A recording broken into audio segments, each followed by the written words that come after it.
All right, so today we're going deep on something I think a lot of people can relate to. Okay. Improving English listening, comprehension, and conversational fluency. Yeah. That sounds I've got some tips from a teacher named Sam. interesting. Really cool stuff, actually, using movies and TV shows. I love that. I'm a big believer in kind of learning through entertainment. Me too. Yeah. And you know, it's funny, Sam's approach is all about that, so it Yeah. fits perfectly.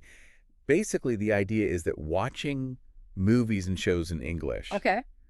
helps you understand how sentences actually flow in real conversations. Yeah. You know, not like textbook stuff. Right, right. It's about going beyond the kind of just rote memorization of grammar rules and really Right. absorbing the natural rhythm, Exactly. the patterns of spoken language. And I think it makes so much sense when you think about it. Like, how did we learn our native languages? I mean, Yeah. it wasn't through grammar books, right? No, absolutely not. We were immersed in it, listening to our parents, our friends, Exactly. people on TV, even. Yeah.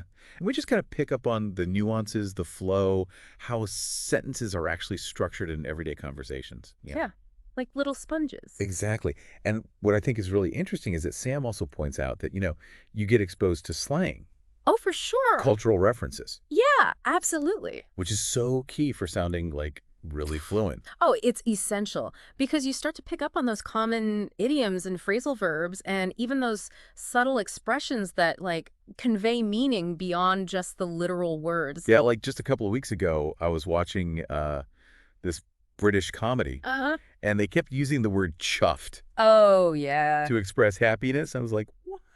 You know, but now I get it, I love it. and I use it, so it's become part of my vocabulary, which is kind of cool. And that's a perfect example of how, starting with subtitles, even in your native language, can be a great first step. Yeah. Because you're getting the overall context, but Yeah. you're also kind of being introduced to these, unfamiliar words and phrases like chuffed. Yeah. You start to internalize how they're used in different situations. Right, right.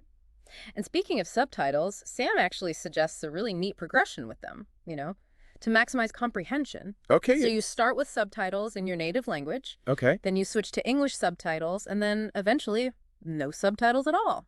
Wow, that's a great idea. I like that approach.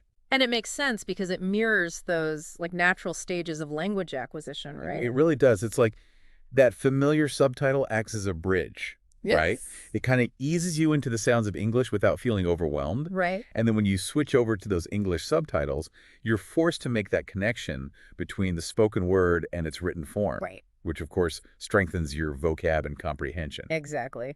And then finally, watching without any subtitles, Oh, yeah. it pushes you to rely solely on those listening skills. That's like a real workout for your ears. Right. It's like going to the gym for your ears. Yeah, I like that analogy, yeah. So really, what we're talking about here is watching movies and TV shows.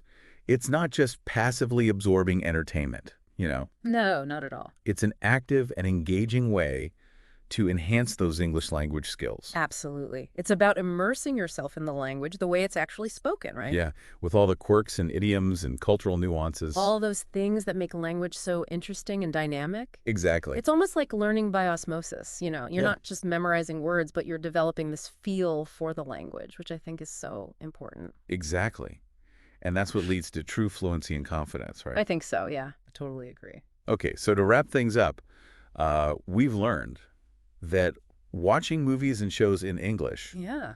it's a fun and surprisingly effective method Uh-huh. for improving both listening comprehension and conversational fluency. Absolutely. And it's not just about vocabulary, but understanding the rhythm, the slang, the cultural context Right.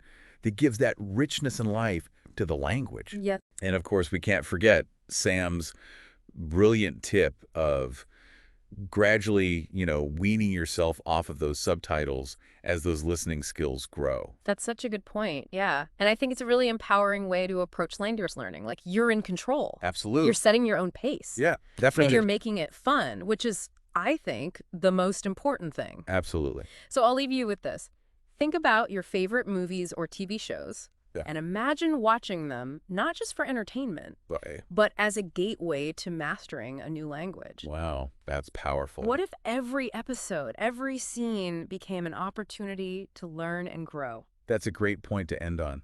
Thanks. I love that. Thanks for being on the show. Of course, this was fun. Yeah, I love this topic. Me too. All right, that's our deep dive for today. Until next time. See you later. Bye. Bye.